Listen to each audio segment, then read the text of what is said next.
Banking exam का एक सवाल और आपका सिलेक्शन रुक जाता है सिर्फ इसीलिए क्योंकि आप टाइप्स ऑफ बैंक अकाउंट्स में कंफ्यूज कर गए। तो दोस्तों, इस कंफ्यूजन को दूर करने के लिए आज हम आपके लिए एक डिटेल्ड वीडियो लेके आए हैं टाइप्स ऑफ बैंक अकाउंट्स में, जिसमें आपको शॉर्ट क्रिस्प नोट्स भी मिलेंगे और with the help of real examples and tricks की हेल्प से अब सभी के सभी बैंक अकाउंट्स में क्या डिफरेंसेस हैं, क्या क्या आपको फैसिलिटीज प्रोवाइड की जाती हैं, ये सब जानने वाले हैं। सबसे पहले दोस्तों स्टार्ट करते हैं कि आखिर आपके बैंक के अंदर कितने प्रकार के अकाउंट्स होते हैं। सबसे पहले दोस्तों देखिए, सेविंग्स अकाउंट होता है, करंट अकाउंट होता है, रिकरिंग डिपॉजिट अकाउंट होता है, फिक्स्ड डिपॉजिट अकाउंट होता है जिसे हम एफडी भी कहते हैं, और डीमैट अकाउंट होता है जिसकी फुल फॉर्म होती है डीमटेरियलाइज्ड अकाउंट। दोस्तों सबसे पहले शुरुआत करते हैं अपने सेविंग्स अकाउंट से। आखिर ये सेविंग्स अकाउंट क्या होता है? दोस्तों सबसे पहले ध्यान से समझिएगा कि सेविंग्स अकाउंट के अंदर कौन कौन की फैसिलिटीज आपको बैंक प्रोवाइड करता है। दोस्तों इसके अंदर कोई भी लिमिट आपको नहीं दी जाती है। आप चाहें तो जितना अमाउंट ऑफ मनी डिपॉजिट करना चाहें आप उस बैंक अकाउंट के अंदर कर सकते हैं, लेकिन दोस्तों रिस्ट्रिक्शन रहती है विड्रॉल करते समय। जब आप उसी अपने पैसे को अकाउंट से बाहर निकालना चाहते हैं तो आप रिस्ट्रिक्शन का सामना करना पड़ता है, क्योंकि बैंक आपको लिमिट लगा देता है कि आप एक दिन में सिर्फ 3 बार ही अपने अकाउंट से एटीएम कार्ड का हेल्प से यूज करके पैसे बाहर निकाल सकते हैं, या फिर अगर आप एट अ टाइम एक समय पे मैक्सिमम अमाउंट बाहर निकालना चाहते हैं तो आप सिर्फ 18,000 या फिर 20,000 रुपीज निकाल सकते हैं। आपने ये अपनी रियल लाइफ में भी ऑब्जर्व किया होगा कि जब आप एटीएम कार्ड से पैसे निकालने जाते हैं तो आप मैक्सिमम अमाउंट सिर्फ 18,000 या 20,000 रुपए निकाल सकते हैं। ऐसा नहीं है कि आपने एटीएम कार्ड लगाया और लाखों रुपए 2 लाख रुपए एक साथ सारे बाहर निकले। ऐसा नहीं होता है दोस्तों, और खासकर ये उन लोगों के साथ नहीं होता जिनका अकाउंट कैसा होता है, सेविंग्स अकाउंट होता है। खासकर दोस्तों third point, rate of interest आपका वेरी करता है 4% से 6%। यानी दोस्तों आप जो भी पैसा उस अपने अकाउंट के अंदर डिपॉजिट करते हैं उस पे जो बैंक आपको ब्याज देता है, जो इंटरेस्ट देता है, वो बैंक 4% से लेकर 6% तक के बीच में देता है। हर एक बैंक का अपना अपना अलग रेट ऑफ इंटरेस्ट रहता है।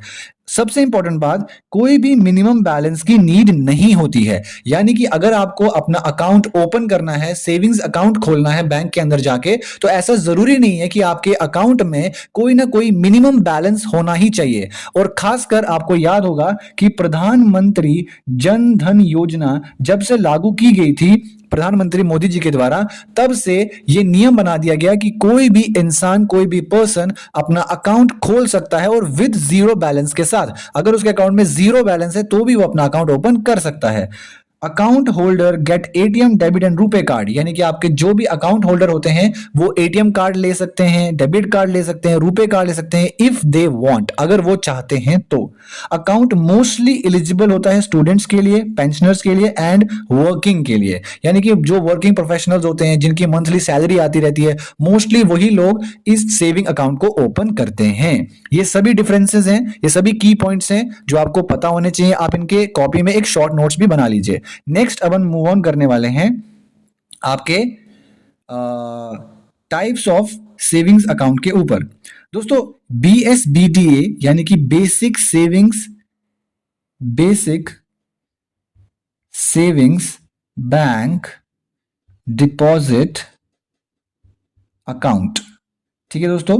Basic savings bank deposit account ये टाइप है आपके सेविंग अकाउंट की, और ये भी आपका बेसिक सेविंग्स बैंक डिपॉजिट ही होता है, लेकिन लास्ट में ये जो एस है ये रिप्रेजेंट करता है आपका स्मॉल अकाउंट, यानी कि आपका basic savings bank deposit small account. अब इसमें डिफरेंस समझ लीजिए कि आपका जो basic savings bank deposit account होता है, इसके अंदर दोस्तों क्या होता है, इसके अंदर आपको फुल केवाईसी करवानी पड़ती है। यानी कि जब आप ये अकाउंट ओपन करेंगे तो आपको फुल केवाईसी करवानी पड़ती है। वो आपका आधार कार्ड मांगेंगे, वो साथ ही साथ में आपका एड्रेस का प्रूफ मांगेंगे, यानी कि आपकी एक फुल केवाईसी करवा देते हैं। लेकिन आपके basic savings bank deposit small account के अंदर सिंप्लीफाइड केवाईसी करवाते हैं। क्या करवाते हैं दोस्तों?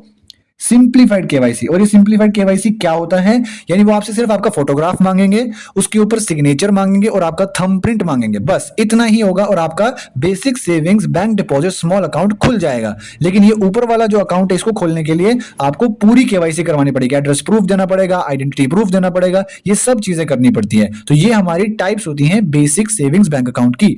नेक्स्ट दोस्तों हम बात करने वाले हैं आपके करंट अकाउंट के बारे में, जिसमें most of the students confuse हो जाते हैं। ध्यान से देखिएगा। सबसे पहले तो ये जो अकाउंट होता है ये सेविंग पर्पस के लिए नहीं बनाया जाता दोस्तों।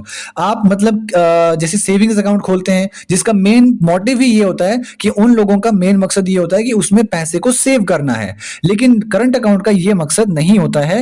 ये मोस्टली कौन लोग यूज करते हैं? जो बिजनेसमैन होते हैं, बड़े बड़े इंस्टीट्यूशंस होते हैं, कंपनीज होती हैं, रिलीजियस इंस्टीट्यूशंस होते हैं, वो इन्हें यूज करते हैं, करंट अकाउंट को यूज करते हैं। सेकेंड इंपॉर्टेंट बात यहां पे ध्यान से देखिएगा, कहा गया है no limit on deposit and also on withdrawal. यानी कि करंट अकाउंट में आप चाहे तो जितने पैसे उस बैंक अकाउंट के अंदर डिपॉजिट करना चाहें कर सकते हैं, और जितने चाहे पैसे उससे विड्रॉल कर सकते हैं, और जितनी बार करना चाहते हैं उतनी बार कर सकते हैं। मान लीजिए कि आपने 10 लाख रुपए अपने अकाउंट के अंदर डाले, तो आप वो पूरे के पूरे 10 लाख भी बाहर निकाल सकते हैं। ठीक है दोस्तों, इसमें कोई भी लिमिट सेट नहीं की जाती है जैसे कि आपके सेविंग्स अकाउंट में करी जाती है। नेक्स्ट दोस्तों, एक खास बात यह है जो आपको बहुत जरूरी याद रखना है कि करंट अकाउंट में आपको बैंक अपनी तरफ से कोई भी इंटरेस्ट पे नहीं करता है, लेकिन सेविंग्स अकाउंट में आपको इंटरेस्ट मिलता है, पर करंट अकाउंट में आपको कोई भी इंटरेस्ट नहीं मिलता है। And also doesn't have a fixed maturity. Fixed maturity का मीनिंग ये होगा कि जैसे आप एफडी करवाते हो, तो एफडी क्या होता है? फिक्स्ड डिपॉजिट अकाउंट होता है, उसमें आपको सर्टेन पीरियड ऑफ टाइम के बाद ही आपका पैसा वापस दिया जाता है। पर इसमें ऐसा नहीं होता है। आपने अगर पैसा आज डाला है तो आप उसे कल ही पूरा का पूरा बाहर निकाल सकते हो, कोई भी प्रॉब्लम नहीं आती है। यही आपके करंट अकाउंट के फायदे होते हैं। सबसे बड़ा फायदा आपके करंट अकाउंट का क्या होता है दोस्तों, वो आज मैं आपको यहां पे समझाने वाला हूं, जो मुझे उम्मीद है आप में से किसी को भी नहीं पता होगा। Overdraft facility is available. अब ये ओवरड्राफ्ट फैसिलिटी क्या होती है, इसको ध्यान से यहां पे समझिएगा एग्जांपल से। ठीक है, हम हर चीज एग्जांपल से समझते हैं। देखिए, ओवरड्राफ्ट फैसिलिटी मतलब एक ऐसी फैसिलिटी होती है जो बैंक आपको ये कहता है कि अगर आपके अकाउंट में सिर्फ और सिर्फ 10,000 रुपए हैं, एग्जांपल के लिए, ठीक है, सिर्फ एग्जांपल, अगर आपके अकाउंट में सिर्फ 10,000 रुपए हैं और बैंक आपसे ये कहता है कि जो आपकी ओवरड्राफ्ट लिमिट है वो कितनी है दोस्तों? 50,000 रुपए। यानी कि अगर आपके अकाउंट में आपका खुद का पैसा सिर्फ 10,000 रुपए है, लेकिन बैंक आपसे यह कहता है कि आप 50,000 रुपए तक पैसा खर्च कर सकते हैं, यानी कि जो 40,000 बाकी का 40,000 है वो आपको बैंक अपनी तरफ से देगा। इसे कहते हैं ओवरड्राफ्ट फैसिलिटी। लेकिन सिर्फ कंडीशन एक है कि जो ये 40,000 आप यूज करेंगे बैंक का, जो आप 40,000 यूज करेंगे, आपको वो वापस जब करोगे तो with the rate of interest के साथ, यानी ब्याज के साथ आपको वो वापस करना पड़ेगा। और बैंक आपको अपनी तरफ से ही एक टाइम दे देता है कि इतने समय के बाद आपको ये पैसा वापस करना है। फॉर एग्जांपल, मान लीजिए आपके अकाउंट में सिर्फ 10,000 रुपए हैं और आपने बाहर निकाले अपने अकाउंट में से कितने हजार रुपए? 30,000 रुपए आपने उसमें से बाहर निकाल लिए। तो यानी कि 10,000 तो आपका है, लेकिन ये जो बाकी का 20,000 है ये आपने कहां से लिया है? यहां से, ओवरड्राफ्ट लिमिट में से लिया है, यहां से ये 20,000। जब आप ये 20,000 वापस करेंगे तो आपको ब्याज के साथ इसे वापस करना पड़ेगा। जितना भी आपका बैंक आपको रेट ऑफ इंटरेस्ट उसके ऊपर लगाएगा, आपको उसके साथ उस अमाउंट को क्या करना है दोस्तों? वापस करना है बैंक को। तो मुझे उम्मीद है दोस्तों कि आपको सेविंग्स अकाउंट और करंट अकाउंट के बीच में क्या डिफरेंसेस हैं, उनमें क्या क्या फैसिलिटीज प्रोवाइड की जाती हैं, आज बिल्कुल क्लियर हो गया होगा। तो दोस्तों धन्यवाद, मिलते हैं आपसे नेक्स्ट वीडियो में। नेक्स्ट वीडियो के पार्ट सेकंड में हम बाकी के बचे हुए बैंक अकाउंट्स को कवर करेंगे। थैंक यू दोस्तों, मिलते हैं नेक्स्ट वीडियो में। बाय।